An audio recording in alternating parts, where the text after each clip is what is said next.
تو دوستو آج کی ویڈیو میں ہم قرلس عثمان کی قسط نمبر 47 کی مکمل کہانی آپ تک مختصر کر پہنچائیں گے، لیکن اگر اس سے پہلے آپ نے ہمارے چینل کو سبسکرائب نہیں کیا تو اسے سبسکرائب کر لیں اور بیل آئیکن کو ضرور دبائیں تاکہ مزید ویڈیوز کی اپڈیٹ آپ تک پہنچتی رہیں۔ تو دوستو شروع کرتے ہیں آج کی ویڈیو۔ تو قسط نمبر 47 کے آغاز میں ہم دیکھتے ہیں کہ عثمان نے ادریس کو پکڑا ہوتا ہے اور اسی وقت کوئی تیر سے حملہ کر کے ادریس کو مار دیتا ہے اور پھر عثمان اور اس کے ساتھی تیر چلانے والے کا پیچھا کرتے ہیں۔ عثمان اس کے پیچھے ہوتا ہے کہ وہ اپنے گھوڑے پر بیٹھ کر وہاں سے نکل جاتا ہے اور اس کے ساتھ اور بھی آدمی ہوتے ہیں جو عثمان پر حملہ کرتے ہیں اور بےہوجہ بھی وہاں عثمان کی مدد کے لیے پہنچ جاتا ہے اور وہ دونوں مل کر ان کا خاتمہ کر دیتے ہیں اور پھر وہ دونوں اس کے پیچھے نکل جاتے ہیں۔ کچھ دیر بعد عثمان اس کو تیر مار کر ہلاک کر دیتا ہے اور پھر عثمان اور بےہوجہ اس کے تیر چیک کرتے ہیں جو کہ صلیبیوں کے ہوتے ہیں اور دوسری طرف جن لوگوں کو عثمان اور بےہوجہ مار کر آئے ہوتے ہیں برہان ان کی تلاشی لیتا ہے اور اسے بھی وہاں سے کوئی نشانی ملتی ہے اور پھر ہم دیکھتے ہیں کہ دندار سلمان یعنی پیتروس سے ملتا ہے اور وہاں ہمیں پتا چلتا ہے کہ ادریس کو کسی اور نے نہیں بلکہ دندار نے ہی مارا ہوتا ہے اور اس دوران ان کی انگوٹھی بھی وہاں گر جاتی ہے جو بالا خاتون اور ملہن خاتون کو ملتی ہے اور وہیں عثمان آ جاتا ہے، لیکن ملہن خاتون وہ انگوٹھی چھپا لیتی ہیں اور پھر عثمان جو تیر ادریس کو لگا ہوتا ہے اور جو تیر وہ جس کو اس نے مارا ہوتا ہے اس کے پاس سے لے کر آتے ہیں دونوں کو دیکھتا ہے تو وہ سمجھ جاتا ہے کہ ادریس کو مارنے والا کوئی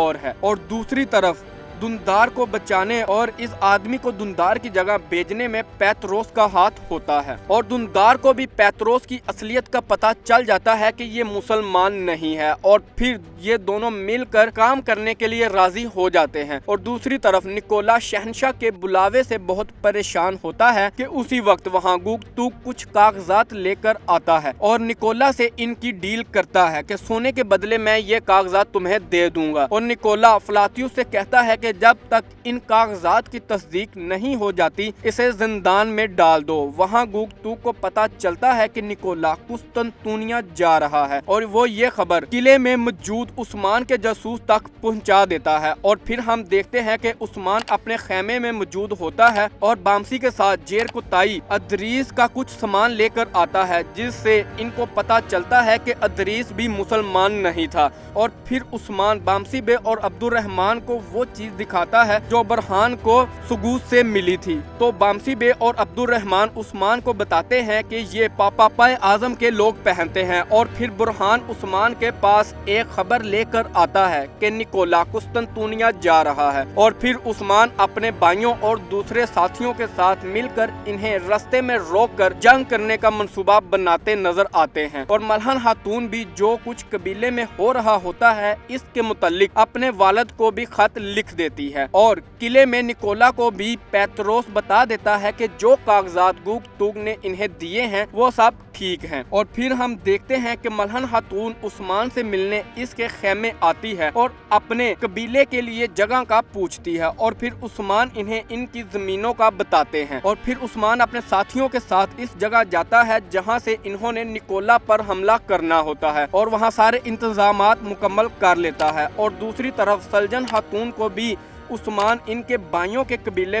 بھیج دیتا ہے تاکہ یہ ان کو اپنے ساتھ یہاں لے کر آئیں اور اس دوران ملہن خاتون بھی حضل خاتون اور علینا خاتون سے ملتی ہیں اور باتوں ہی باتوں میں یہ پتہ لگانے کی کوشش کرتی ہیں کہ ان کی عثمان کے بارے میں کیا رائے ہے اور وہاں دندار بے بھی پیتروس کے پاس پہنچ جاتا ہے اور پھر ہم دیکھتے ہیں کہ ایگل خاتون اور جیر کتائی عثمان کو آ کر بتاتے ہیں کہ نکولا قریب پہنچ رہا ہے اور پھر عثمان اپنے سپاہیوں کے ساتھ گات لگا کر ان کا انتظار کرتا ہوتا ہے کہ اسی وقت انہیں نکولا سپاہیوں کے ساتھ آتا نظر آتا ہے اور پھر یہ لوگ نکولا پر حملہ کر دیتے ہیں اور یہ سب نکولا کی طرف بڑھ رہے ہوتے ہیں کہ فلاتیوس پیچھے سے ان پر حملہ کر دیتا ہے اور 2 تیر بےہوجہ کو مارتا ہے اور یہ عثمان اور اس کے ساتھیوں کو چاروں طرف سے گھیر لیتے ہیں۔ عثمان کے اس منصوبے کے متعلق دندار نے ہی انہیں بتایا ہوتا ہے۔ عثمان اور اس کے سپاہیوں کو نکولا اور فلاتیوس کے سپاہیوں نے چاروں طرف سے گھیرا ہوتا ہے اور بےہوجہ زخمی زمین پر پڑا ہوتا ہے کہ اسی وقت قسط کا اختتام ہو جاتا ہے۔ تو ناظرین اگر آپ کو ہماری یہ ویڈیو پسند آئی